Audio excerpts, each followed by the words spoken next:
Hey, folks. Okay. Gosh, this light is not good, is it? I look pale as a pale thing on a pale day. Okay. Okay. So we're just opening up now, and it usually takes people a while to get here. So whilst we are waiting, it would be really, really helpful if one of you out there could just post a little note to say, "Hi, Gigi, I can hear you. All is good." So I know that the connections are actually working. So please do let me know if you are there. Whilst you do that, I'm going to ping Yevgeny and ask if he's coming. Right, great. We looks like we Anirudh. Is that right? I feel terrible about that. I can't pronounce your name. So it'd be great if you could give that to me phonetically, and then I won't insult you. Oh, here's Yevgeny. Here's Yevgeny.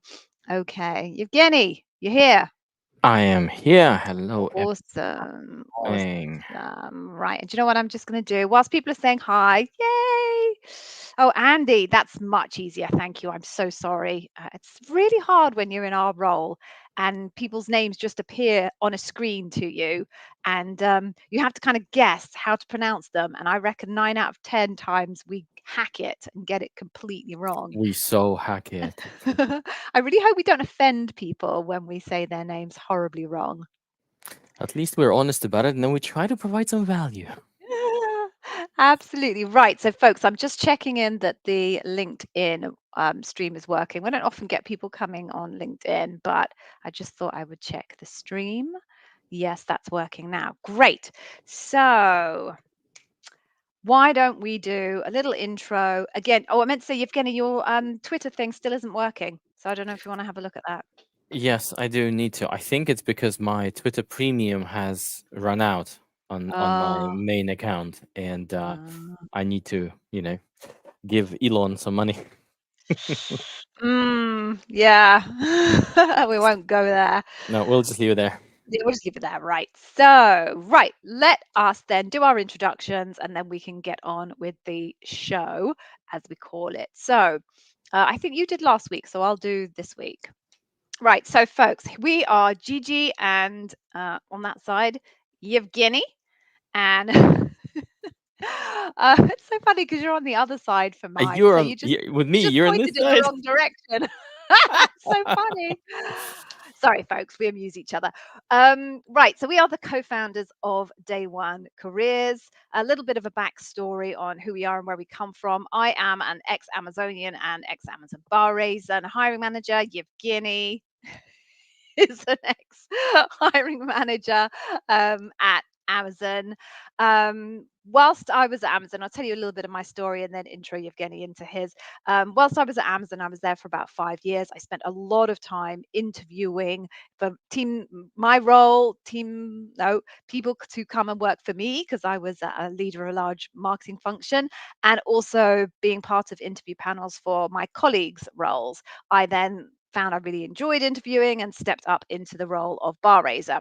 So got a lot of experience being exposed to lots of different candidates from L4s up to L8s because you can bar raise one level above you, technical roles, non-technical roles, so on and so forth. So got lots of exposure to candidates and started to pick up that there was some kind of sometimes some strange things that candidates were doing in their interview. And after a while, I started to ask candidates kind of, where did you get this idea from? They were obviously picking up some random ideas and tips from somewhere because it was very common. And I got some feedback from candidates that they were using a couple of YouTube channels for their prep. I went onto YouTube, looked at these channels, and realized they were just shocking. They were either created by people who had never worked at Amazon before and therefore were sharing either information they got secondhand or, quite frankly, information they probably just made up. And then on another channel, this person was very much focused on aggressively growing their business and therefore wasn't sharing much content, lots of words, but not a lot of content. So I felt that this was unfair and that everybody needed a fair shot at the Amazon interview process. So while I was working at Amazon, I started my own YouTube channel, which at the time Amazon helped support me on as well.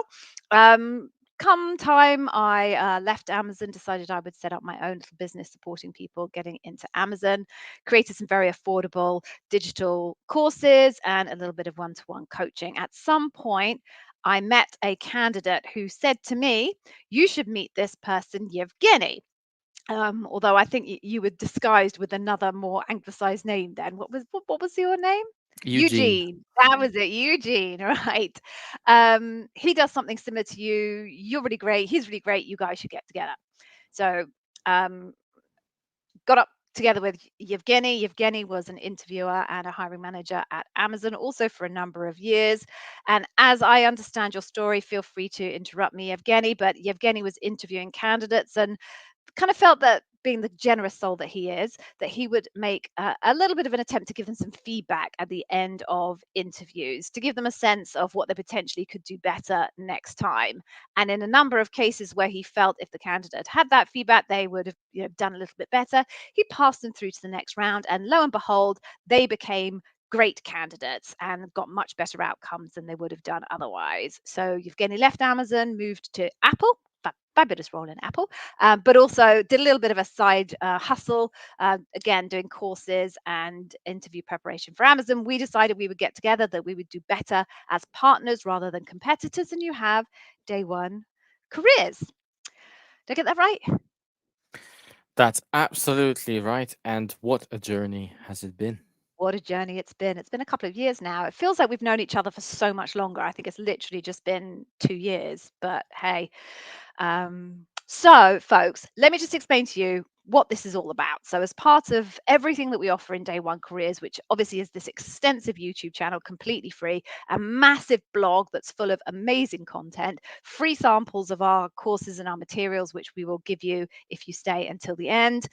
Part of what we offer you is this free live session. So you can ask us any question that you have about your Amazon interview, and we will attempt to answer it. In most cases, we should be able to answer your questions, with a couple of exceptions. The first is if you have a very specific question about a functional aspect of the interview that you have coming up. So, if you're a software development engineer, a solutions architect, a sales lead, marketer, finance person, acoustics manager, blah, blah, blah, blah, blah. If you have a question that's very specific about how Amazon will test you for your skill set, I'm afraid we're not going to be able to cover that off. Amazon has well over 10,000 job families in their organization, and there's no way little old Yevgeny and I can be functional experts in 10,000 different job families. So, we'll have to tell you in that case that we can't answer the question. On the other hand, if you have a very general question, I've got an interview tomorrow, Gigi, any tips? Well, of course, there's hours and hours of tips, and it's all on either the YouTube channel or on our blog. So please don't ask very generic questions. But anything in between, we absolutely can make a good stab at answering. So ask a question here in the little panel on the right hand side, I believe it is. If you're on LinkedIn, which I'm not sure anybody is, but the question space is just in the comment section underneath the stream. If you have a multi-part question, because the actual input itself has a maximum capacity in terms of letters, just mark it as being 1, 2, 3, and then we'll be able to follow it through. I think that's it, Yevgeny. Any other housekeeping? No, I think it's been beautifully done. I think we Right. can begin. So let's just get going. I'm going to say hi to a few people as we go through. So, because it's always nice to be nice, as my granny used to Of say to me. course. So, we've got Andy who's here. Thank you, Andy. Appreciate the much more easy to pronounce way for me. We've got Rasiko. Cool. And Kevin's joined us. Hello, Kevin. Sam's here as well. That's cool. Right. So, our first question comes from Manali. Right. I do recall seeing Manali here Oh, in our do last you? show. Okay, so let's just bring Manali in. I'm afraid, oh, you're right. I recognize the profile picture. I'm much better with the pictures than I am with the names. Cool glasses. Right. I'll pick this one, seeing as I picked it up, and then you can do the next one, Yevgeny. So, Manali, during your phone interview, the hiring manager asked you questions about two principles. Okay.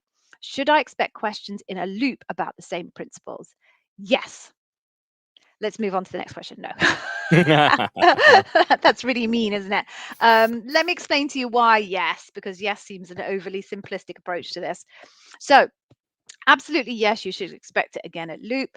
The reason why you are asked the same leadership principles twice is essentially kind of a high quality assessment. So, what they're looking for is that you're not just like this one hit wonder on those particular leadership principles. They want to test, can you come up with more than just one or two examples for that specific leadership principle? Chances are the leadership principles they asked you at the earlier rounds were the most important leadership principles that they care the most about. And therefore, they want to make really, really sure at Loop that you really are a high performer when it comes to those leadership principles. And therefore, they're going to ask you another set of questions around those leadership principles and see if you can come up with another fantastic example. If you can, that's extra evidence that you are actually a consistent high performer on the most important leadership principles that they care about. So I would strongly recommend that you prepare some new stories for those leadership principles that you answered questions for in round one, because you really do want to blow their socks off with just how strong you are at those particular leadership principles. And the best way of doing that is having lots of fresh and new examples for them. Right. Good luck, Manali. Let me just pop you back in, and then Yevgeny can pick the next one. Cool. So there's this question from Rasiko. Yeah, I can see the part one. I don't see the part two.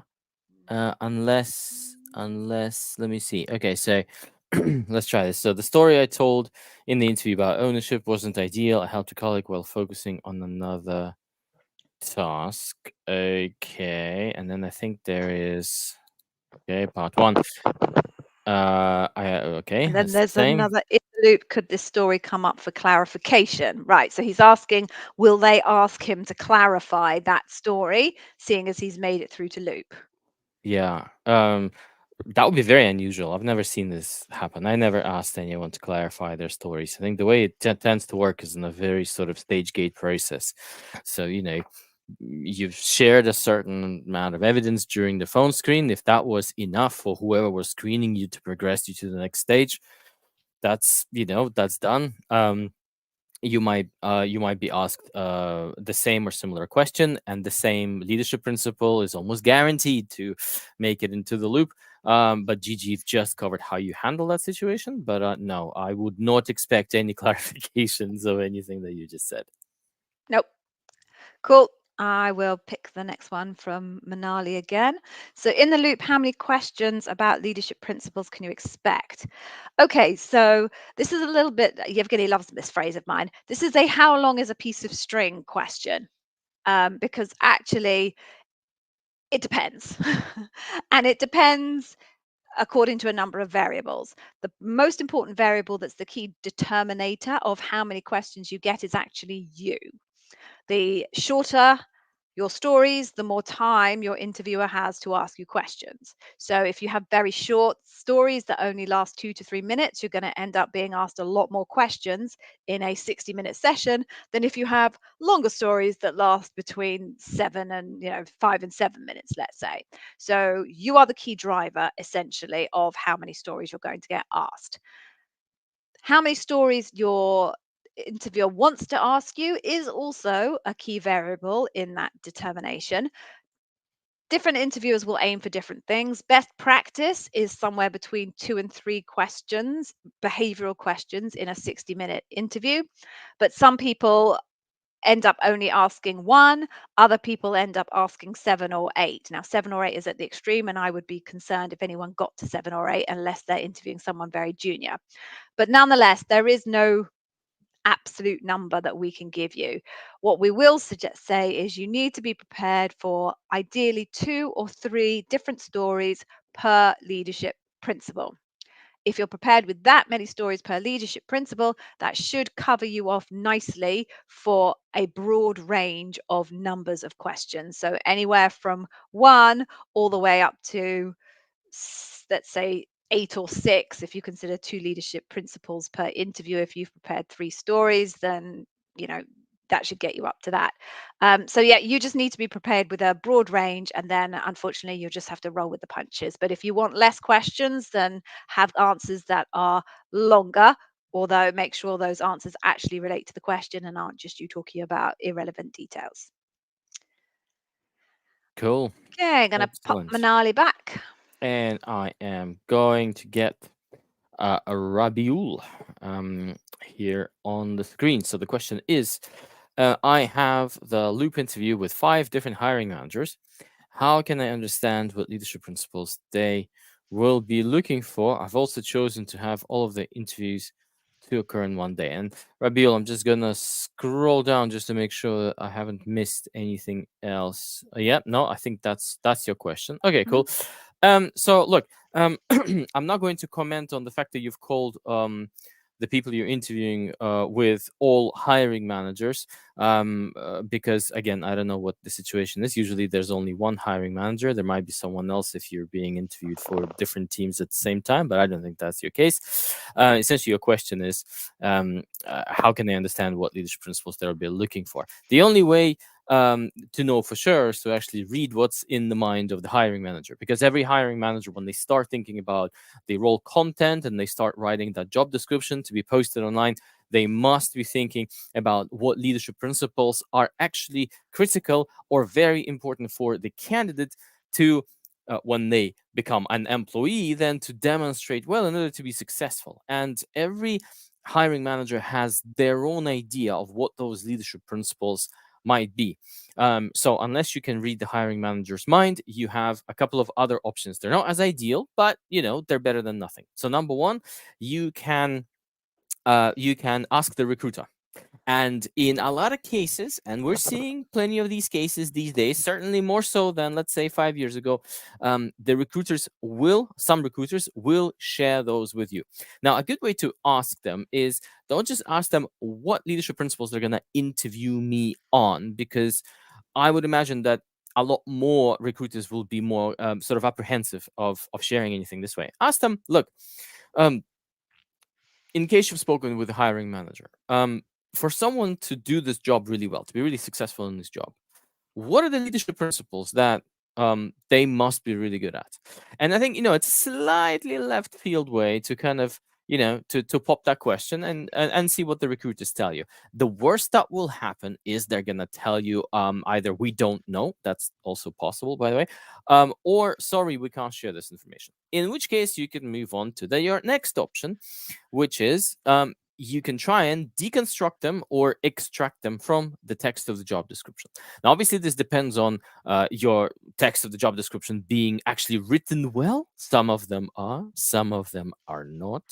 But in case it is written well, then you should be able to just you know, look at the leadership principles and their definitions on the left, do a split screen, then on the job description on the right, and just try and read it with an eye for the keywords that map to the descriptions of the leadership principles that you can find on the Amazon's website.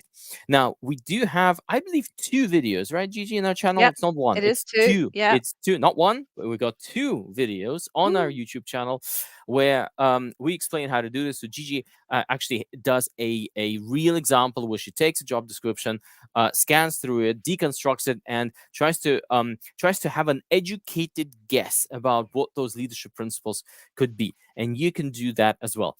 If you're struggling with that, then as a point of last resort, you can actually get Gigi to do this for you. She runs a service, and you can book the service straight from our website. It just goes to under services. So if you go to www.day1.careers, under services, there is a job description review. Just book it with Gigi. She'll do it for you. I think you return these things back within 48 hours, right? Is that, Mhm. am I correct? 48 Y- hours. 48 hours, you're gonna get this all reviewed, and this would be Gigi's educated guess, which is better than my educated guess, that's for sure, and better than anyone else's. So anything you'd add, Gigi? Nope, that's it. Let's pick. Oh, okay. So the next question I think we already answered for Sam. So let's move on here very briefly. Okay, Kevin. Hey, Kevin, looking sharp in that picture there, Kevin. Okay. So you have a loop interview for a senior strategic account manager, L5. I'm already confused. I was told I could be asked case studies besides the behavioral question. Is that normal?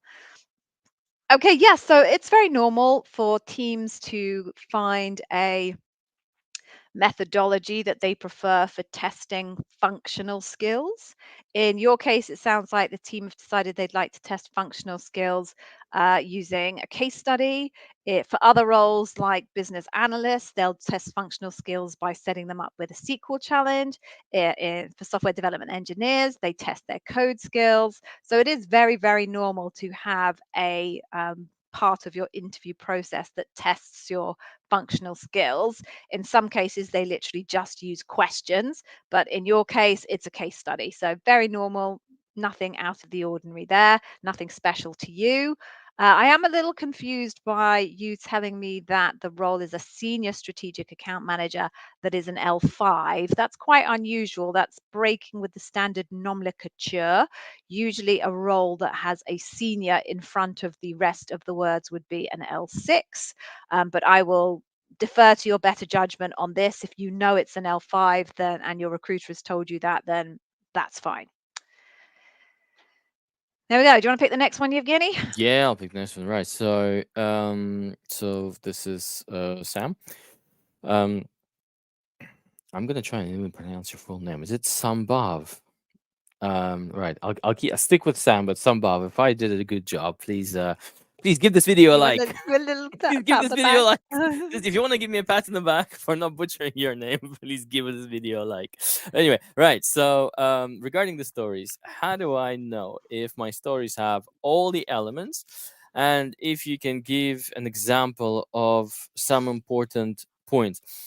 Look, we teaching people how to convert actual um work life situations into stories is it's a whole section in our course, and I think trying to kind of teach that in this rapid fire sort of Q&A format will be very difficult. So the one thing that I'll give you one massive tip, which I think it's like, it's like the mother of all tips when it comes to the elements that you need to make sure that you've got in your story. And then for the rest of them, I'll refer you to the Amazon interview success system. Right. So the mother of all tips is impact. All your stories need to demonstrate that you've actually driven tangible, ideally measurable impact onto something that's other than you,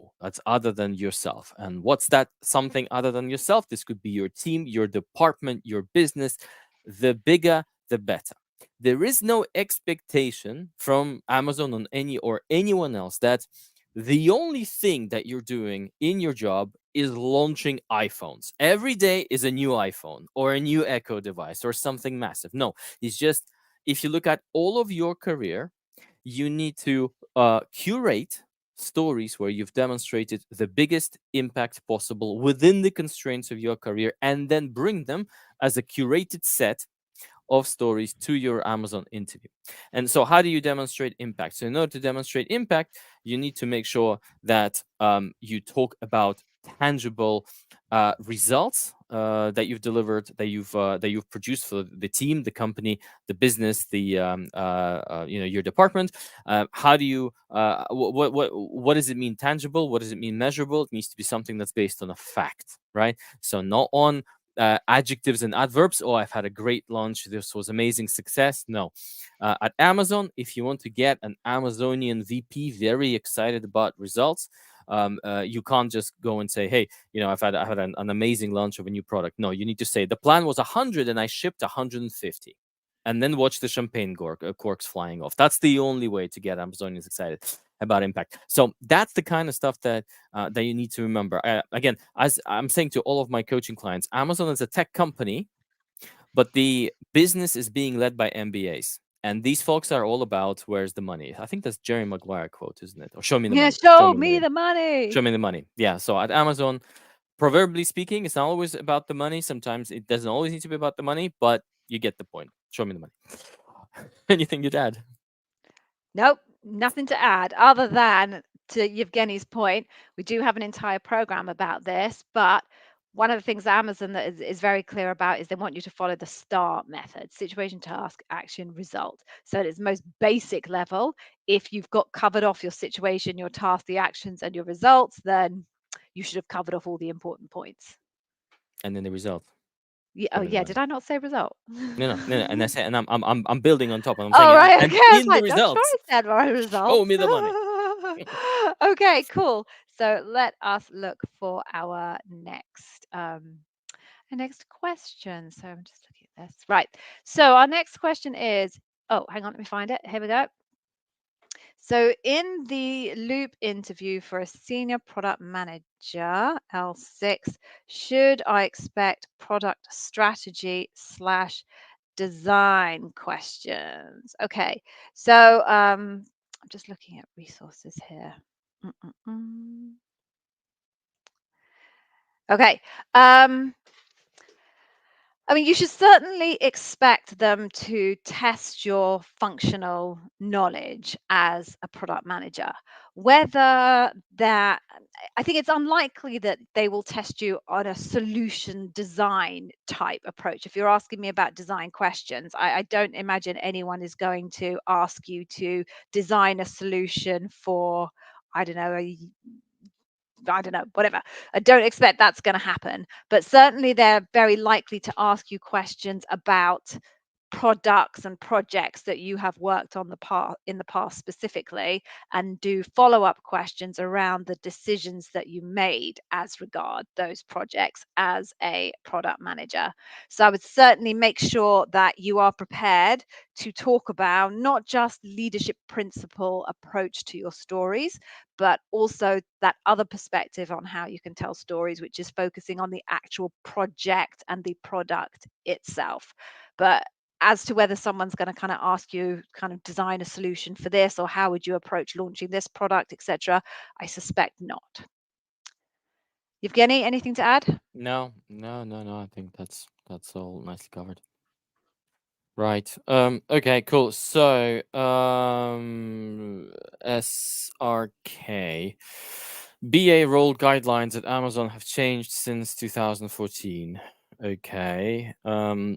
How to approach this change and realign the career path with my manager? What steps to follow to ensure all changes are addressed and I'm on track? I think there's a couple of things that I'm seeing here. And by the way, I think this is Shah Rukh Khan. If let me know if I guessed the actor correctly, and if it is indeed the mogul of Bollywood, Shah Rukh Khan, please give this video a like and let me know in the comments. But You're on a roll. yeah, SRK. So from what I can understand, this relates to a question from someone who is an existing Amazonian, because this is what I'm reading from your question. And I think you'd probably need to, for me to be able to advise you here, you probably would need to provide me a lot more details with what specifically your situation is. What are you trying to achieve? Where are you where are you now? Because it sounds like you want to become a BA. This is what I'm reading from your question, right? This is as much as I can extract.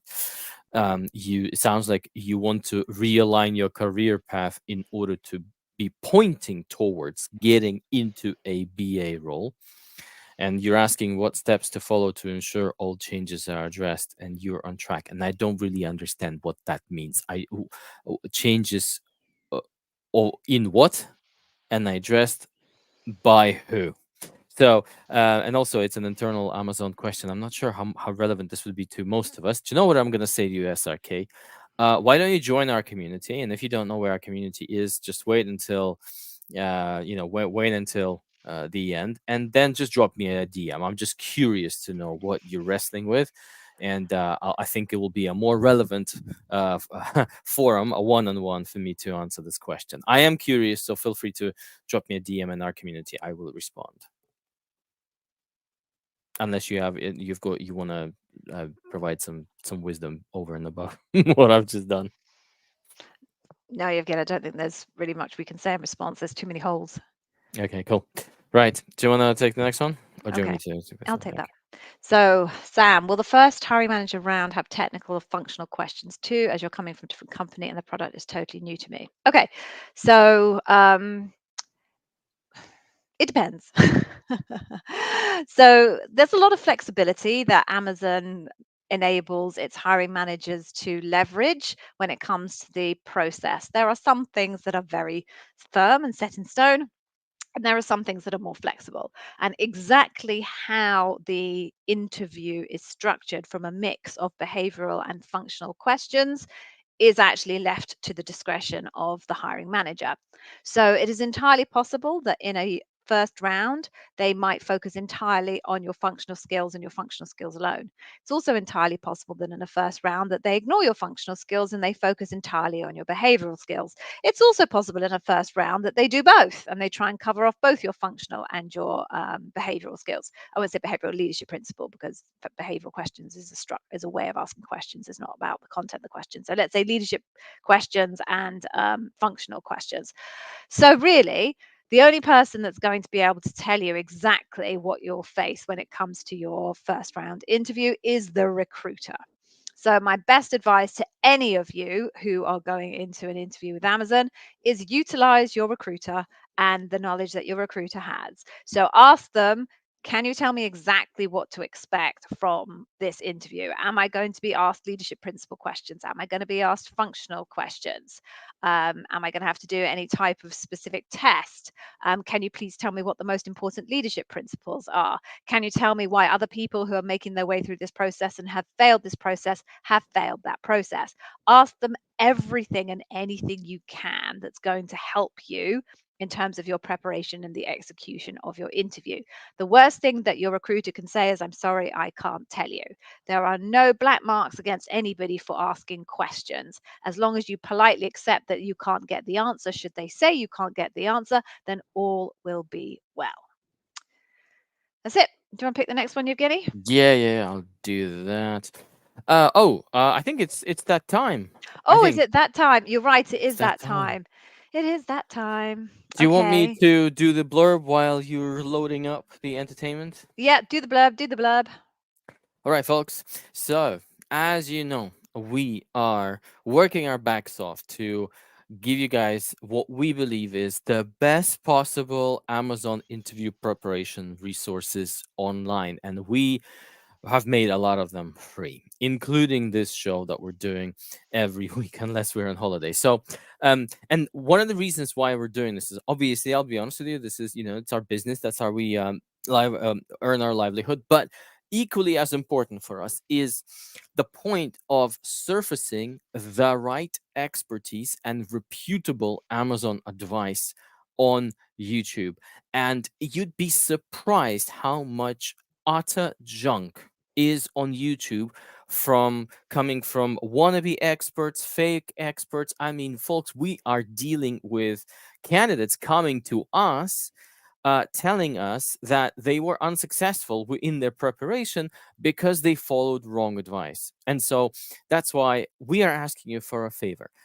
Do it for us or do it for everyone else just like yourself so that they are shielded as much as possible from the rubbish content on Amazon interview prep on YouTube by doing two things that cost you absolutely nothing. Number one, give us a like this stream, and number two, give us a comment. The reason why it's important is because it tells the YouTube algorithm that this video was interesting, and every like apparently is about 10 views of this video. So think about it. It's 10 people who we don't have to deal with after they come to us saying to us that they use someone else's bad advice and they failed their interview, right? And to give you an extra reward in a over and above what we're doing here right now is some entertainment. So Gigi put together a crazy video which is going she's going to play. I absolutely love them. I think we both love them. It's just going to run for I think 10 seconds or something like that, or Oh, this one's, maybe we're going for a 30 second a of this 30 week. second, yeah, 30-second entertainment video. While that video is running, we need you guys to give us a like underneath the stream and give us a comment, even if it's just to say awesome stream, guys, or ask us a question, and we would be eternally grateful. There we Perfect. I'm go. going to run it now. Cue it. So here we go, folks. Oh, sometimes they're a little bit loud. So if you have headphones on like us, you might just want to pop them off your ears a little bit. But this one I don't think is too bad. Let's go. Run VT. Like the stream, oh like the stream, oh like the stream, oh like the stream, like the stream, oh like the stream, oh like the stream, now like the stream, oh like the stream, oh like the stream, oh like the stream, like the stream, oh like the stream, oh like the stream, like the stream now, like the stream now, like the stream now, like the stream now.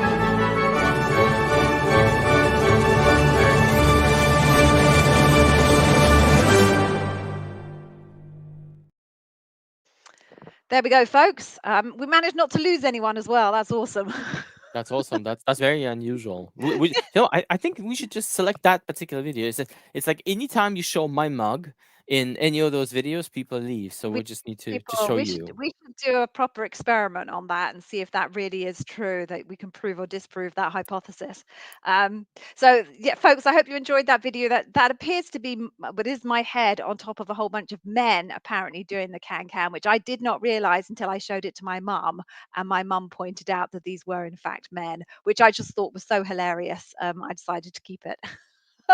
So, right. So, yeah, please do give us a like. Really appreciate it. Not only on this stream, but also anytime you watch any of our content, please give it a like or put a little comment in there for us.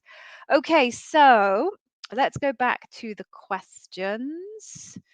Okay, let's pull this one. So I interviewed for Prime Air. Okay, you passed the phone screen and the role got closed. Yes, they moved you to WHS. Not sure I would know what WHS stands for, but L6. You did one more phone screen to pass and the role got closed. Have we had an exchange here before on the, I think either that or Andy, you this is sound Andy. remarkably similar to someone I had an exchange with on YouTube quite recently, but I'll keep going. Okay, so you did the phone screen and got your writing sample and finally have your panel on Wednesday, but you did have a question regarding not being able to see the application online since early last week. Okay, so could we please tell you what could be the cause? Right, so I think what you're saying to me is somehow on the internal portal that you're using for your application has disappeared. Okay, so what could be the cause of that? Honestly, who knows? It could be a technical error. It could be them making changes to the rec number. Who knows? What I would say is until someone tells you that your interview is not going ahead, your interview is going ahead. So keep preparing, keep focused. You've got no control about what's going on in their portal. So don't just let it distract you and don't worry about it. Just keep preparing for your interview. If you want some reassurance, you can always reach out to the recruiter and just say, hey, just checking in, really excited about Wednesday, really looking forward to it, just to see if you might trigger something if in fact that interview isn't going ahead. But otherwise, assume it's happening, keep preparing, be ready to put your best foot forward. Anything you'd add, Yevgeny? No, excellent advice. Let's move on. So again, there's another question from Sambhav. Regarding the length of the story, if I put a lot of details, it's going to be over 5 minutes, and is that okay?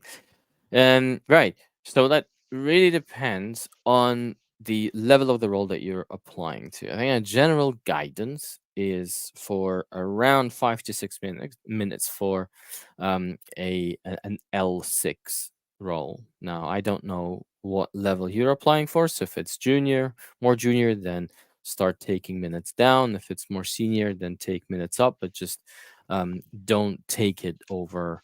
I think what is it that we recommend? Something like 8 minutes. I think if you take it over 8 minutes, I think it's becoming a bit cumbersome.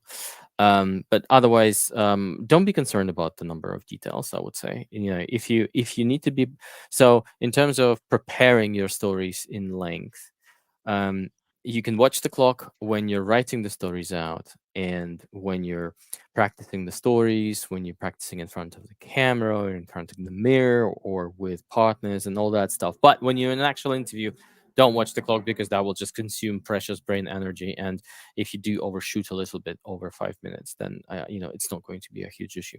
Anything you'd add, Gigi?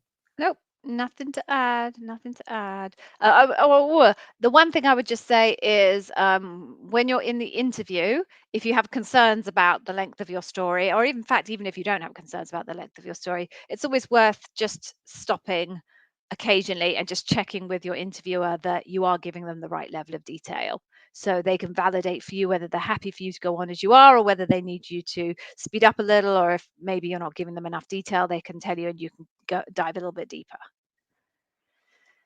Okay, now where are we on the list? Okay. All right, let's pick. This one's a multi-parter. Okay, I'll see if I can find it. So you worked for almost 8 years at the same company on two program rich in experiences. I'm not sure what that means, but okay. Able to address any leadership principle with a good story. Sounds promising. You left the company 5 years ago, and some stories are even older. Okay. So you worked for the company for, oh, I gotta go back here now, catching up. You worked for the company for 8 years. 5 years ago, you left that company. Okay.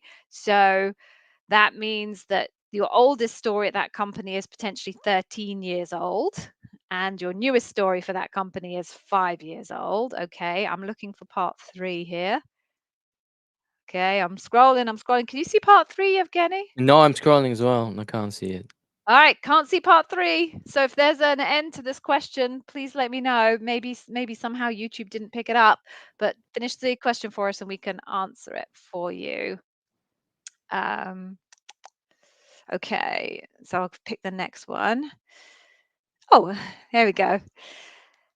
Is it odd to not look at the camera during the interview? The reason I asked is because I have a big monitor that I use for everything. Not sure if it's not appropriate. Right. So I think, Kevin, what you're saying is that perhaps your monitor is so large that when you're kind of doing the interview and you're looking at the person who's looking at you or not looking at you, your eye is going to be a long, long way away from the camera. Um, so no, I don't. Personally, it's not something that I ever really consider when it comes to evaluating a candidate's performance. And that would be my expectation of the interviewer, any interviewer at Amazon, that the fact that you're not looking directly into the camera, rather looking at the screen in front of you, just like I am now, should not determine in any way their inclination to hire you or move you forward in the process. So I wouldn't personally worry about it too much. It might be worth, in fact, I'll say it will be worth when you start out the interview to just explain to them what you've just explained to me, which is just so that you know, in case it's a bit weird, I have this massive screen in front of me. My camera's really high up, and you could kind of like move your eye to look at the camera so that they can see the difference. So if I'm not looking at you through the camera, please just bear. I'm looking at the screen and I'm looking at your face. Then they will understand why it is that you're not looking like that and that you're actually just kind of looking at the monitor. But other than that, as long as you're not sitting here not looking at the camera because you're reading notes and your eyes are down here and you're clearly looking at something else, or you're not looking at the camera because you're looking at a second screen and clearly scrolling through that second screen for your answers. If it's none of that and it's just simply a case of you're looking at a screen and talking very clearly and solidly at the person on your screen, you should be absolutely fine. Pop you back in there, Kevin. Over Cool. to Yevgeny. Beautiful. Right. Yes. So the question from Raham. For a TPM role in a data center in AWS, I was interviewed last year in August on site virtual. I have not yet called for another interview. How can I know what's going on with my profile at AWS? Um, and I think there's in the second part. Also, what certificate do you suggest to get for TPM roles at AWS PMP 6 as well? So, Raha, this one I can tell you up front, I wouldn't be able to advise because, again, I've never, I've never hired TPMs, and TPM is, I would imagine you can be a TPM in different teams. Some of them deal with data center hardware, software, and the requirements will be different for different TPM roles even within AWS, but it's not my area of expertise. In terms of why you haven't been called for another interview, there could be multiple reasons, and I know the concern is once you've uploaded your profile and Amazon does keep it in the database, the concern is that you're not being called for the interview because they forgot about you, and that could be true. But it's in most likely, it's just either your cooling off period hasn't fully been finished. So you were interviewed last year in August on-site virtual. So I'm assuming it was a loop. If it was a loop and you didn't pass it, they might have applied a cooling off period, which is, I believe it's 24 months the standard these days, isn't it? Or is No, it 12? 12. 12. 12. So if the 12 months cooling off period still hasn't expired, then that might be the reason why it's happening. Another reason might be happening is because for some reason your profile doesn't come up when the recruiters are looking for suitable internal candidates for the roles that you might be eligible for. So my advice would be just take matters into your own hands and just apply for roles that you feel are relevant. Don't wait for Amazon to fish your resume out of a pile. Apply for roles. If possible, get someone to refer you, because referrals do bump your resume forward in the selection process. They obviously don't guarantee anything, but they do add that just extra bit of attention to your profile, and just do it yourself. But otherwise, it's very difficult to know exactly why your profile isn't being called up for an interview. Do you have any insights, Gigi, over and above? No. No, it's a black hole. There's no way of knowing why somebody is or isn't getting calls from their on the back of their profile. If you're in there, almost all recruiters are going to be taking the ATS as their start point for sourcing. But to your point, don't be passive. You want to be active. But no, there's kind of a black hole in terms of how anyone could advise you as to why you specifically are not being called for interviews for specific TPM roles. Sorry. So the other suggestion I was going to make for you, Raha, is if you want to know what certificates are most important, um, go have a look at a whole bunch of TPM job descriptions, like find 20, 30, 40 of them, and look at the requirements for the role, basic requirements and preferred requirements, and look for the most common elements in those requirements. And then that's probably a good guide in terms of what type of kind of functional certifications or experience you need. Okay, just pick this one. Right. So, what will usually be discussed in the offer call after the interview is cleared? Please provide some insights on the process after interview. Okay. So, different recruiters will kind of play it differently. There's no firm playbook to exactly how recruiters can play this. And bear in mind, we aren't recruiters. We've never been recruiters. So, we've never had those specific conversations. So, what I'm sharing with you is my understanding of that process based on what we've heard back from our candidates and what I know from talking to my recruiter peers in Amazon. But the expectation is going to be is they're going to put an offer on the table. That offer is going to be broken down into essentially three parts, which is the base salary, the sign-on bonus, and then the RSUs. And literally, they'll put it on the table, and then it's up to you to kind of respond.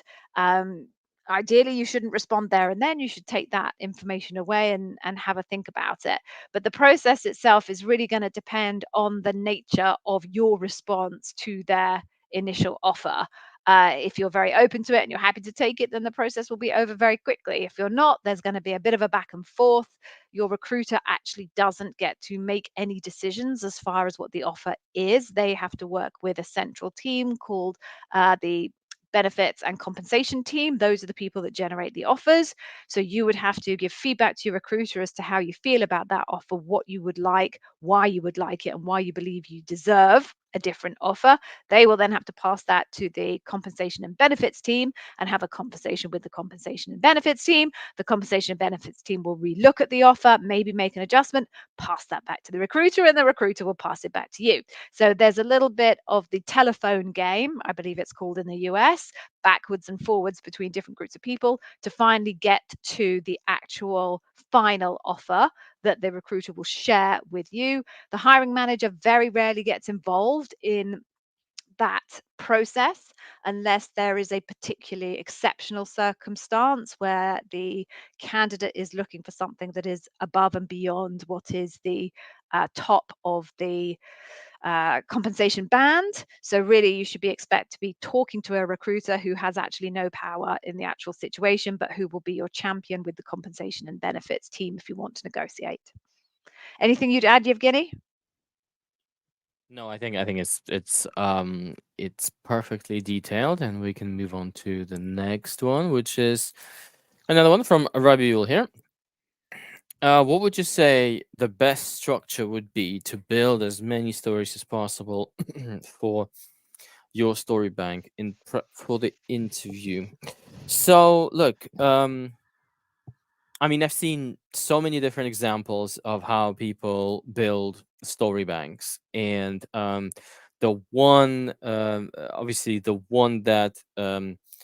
uh, the one that I have always preferred was some sort of table and something that's online rather than physical. Why? Because if you're building these things, if you're building a physical story bank, then it's not searchable. Then you're relying on the right elements of the content, whether it's post-its around the monitor, whether it's boards behind the monitor, which actually I've coached already two candidates, Gigi, believe it or not, exactly the same thing. Whiteboards behind the monitor to put their Mm, stories in. mhm. So I've seen that. I've seen PowerPoint decks. Above all of these stories, I personally prefer something of a table, whether it's Excel or Google Sheets, doesn't matter as long as it's searchable and you can relatively quickly search for it. The best approach that I've seen from people who used external tools, so nothing that we offer, which I will get to, I have to get to because this is a very relevant topic, is a Google Sheet that hosts these stories in a way that essentially you tag every story with the LP that you think it applies to. You might want to rank it by the strength of content in case you want to sort of, prioritize some content over the others. But essentially, putting everything into one system that is in one place that is very easily accessible and ideally searchable, that should be your structure. I always recommend to not have fully written out stories to be used as your memory aid. Write them out fully when you're prepping them, but when you actually need to have a memory aid, whichever it is, whether you're using a physical memory aids, digital memory aids, have them summarized in a bullet point format, ideally with data behind it. So that would be my recommendation. However, um, we actually, because we know and we've seen every single way to organize memory aids and build that story bank from all the candidates, we've actually built you a tool which we call drum roll the AI story bank. And if you think about every single pain point that we've known about how clumsy and awkward it is to actually store these stories. The fact that you need to create a lot of them, right? Like you need to, what is it, 2 to 3 stories per LP? So, up to 20 stories you need to create. You need to house them somewhere. You need to have them readily accessible. while you're prepping, also while you are in your interview. So we've created the AI story bank for you, which simplifies this massively for you, where you can store all your stories in our online database. They're all searchable. You can go from a table view to an individual story view, and it also summarizes them for you. Every story gets summarized in a bullet point format automatically. So it comes as part of the Amazon interview success system. I think this will completely revolutionize your interview prep. That's all I have. Rant over. Okay, so I'm just going to answer that question from a slightly different angle. Just in case the question is about generating stories rather than capturing them and storing them and hosting them. So you've got a couple of options around how you go about structurally to build as many stories as possible. The first way is to just think about all of the key success stories that you have from your career over the past 5 years and document them and write them down. Then have a look at all of the leadership principles and try and connect your key success story to one or more of those leadership principles. Having connected your key stories to one or more of those leadership principles, you can then go on and write stories about those situations or those achievements based on the leadership principles and focusing on what they're looking for from a leadership point of view. The other way you can do it is start with the leadership principles and say, right, dive deep. I'm going to think about what stories I can come up with about dive deep, and then think back in your memory as to whether you have any examples in your career history where you think you did a good job of dive deep.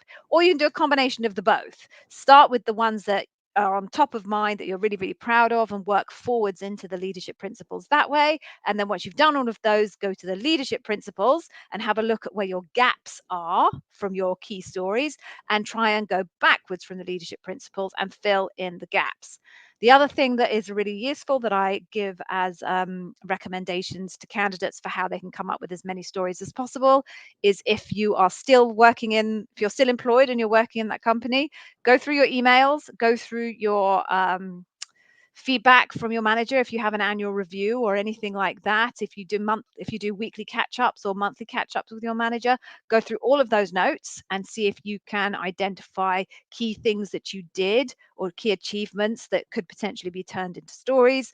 And then the other thing I would do is if you still have relationships with some of your colleagues, either ex-colleagues from previous roles, probably not colleagues from these roles unless you want them to know that you're interviewing, you can ask them about, is there anything they remember that particularly stood out for them about you in terms of your performance and what you achieved in those roles.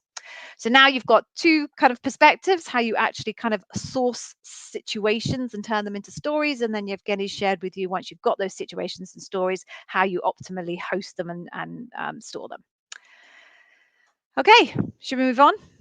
Yeah, I think it's your Or is it turn. my turn? Right. Okay, cool. I'll do this one quickly. Interview next week for an L6 principal supply chain manager. How many metrics should be included in the written assignment? I wrote long, now trying to reduce side, but need to keep important info. There's no answer to this question. There is no specific number of metrics that you have to achieve.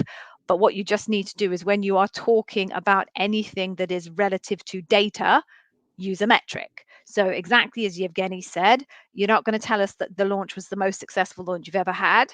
You're going to tell us that our launch was the most successful launch we've ever had. We sold 100 units compared to our previous launches, which averaged at 75 units. You're not going to tell us that we had a lot of customers who were dissatisfied. You're going to tell us we have 100,000 customers out of a total population of 5 million customers who are reporting a unsatisfied outcome of the customer service survey that we issue every single quarter. That's where you need your data points. So there's no ideal number of data points, but what there is wherever you express anything that is related to data, that you use data instead of hyperbole.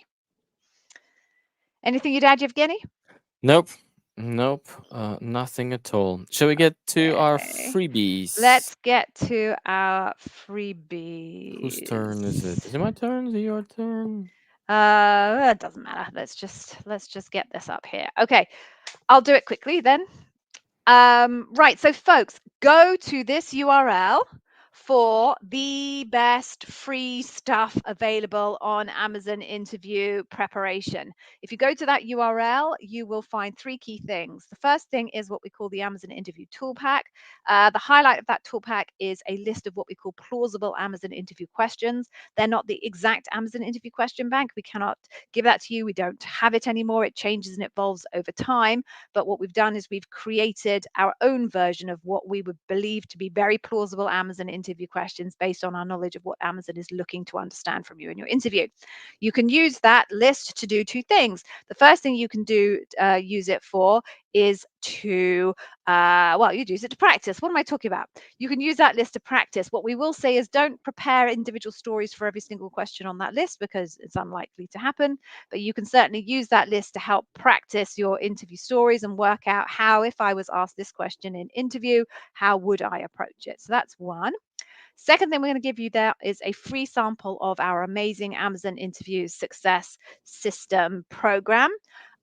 It covers, in terms of content wise, really doing a massive deep exploration into customer obsession as a leadership principle. So it will take you through the different facets of customer obsession. This is a term we have created, but essentially the different angles that Amazon thinks about customer obsession.